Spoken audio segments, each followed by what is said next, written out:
Bonjour à tous, salam alaikum, ravi de vous retrouver de nouveau dans une nouvelle vidéo.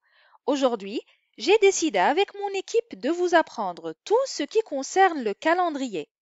Un message d'un membre nous a été parvenu nous demandant les jours de la semaine. Et bien sûr, nous avons immédiatement répondu présent et nous avons ajouté un sous-module dans le module vocabulaire intitulé calendrier. Je vous conseille d'y jeter un œil pour plus de détails.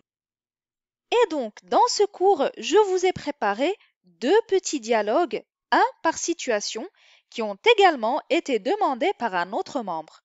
Et vendredi prochain, nous allons voir la deuxième partie. Maintenant, on peut commencer. Alors, avant d'entamer le premier dialogue, laissez-moi vous expliquer comment dit-on les mois et les jours en Darija. Alors, ce qui est le plus courant au Maroc, c'est que nous n'appelons pas les mois par leur nom, mais plutôt par leur ordre de classement. C'est-à-dire que le mois de janvier, au lieu de dire Yanayr, on va dire le mois 1. Shahr wahid. Shahr wahid. Alors mois, c'est shahr. Et le mois de mai, au lieu de dire May, on va dire le mois 5. Shahr khamsa.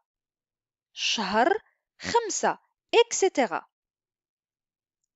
Et concernant les jours de la semaine, ce qui est le plus fréquent, c'est qu'on dit le jour du lundi par exemple, et non lundi tout court. Donc, nahar l'itnin. Nahar l'itnin, le jour du lundi.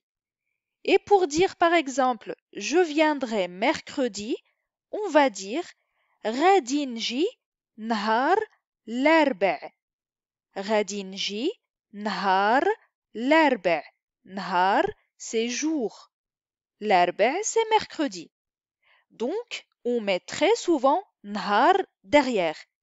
Si vous ne le mettez pas, ce n'est pas si grave que ça, car c'est correct aussi. Donc, vous pouvez dire juste l'itnin ou nahar l'itnin. C'est ce qui est le plus courant au Maroc. Maintenant, on va passer à la première situation et donc au premier dialogue, et ça sera reporter un rendez-vous chez le médecin. Alors, nous avons la patiente et la secrétaire.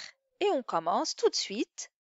Comme d'habitude, je lirai le dialogue en darija uniquement une première fois très lentement, une deuxième fois un petit peu moins lentement et la troisième fois rapidement avec les explications ou la traduction en français. Et on commence tout de suite.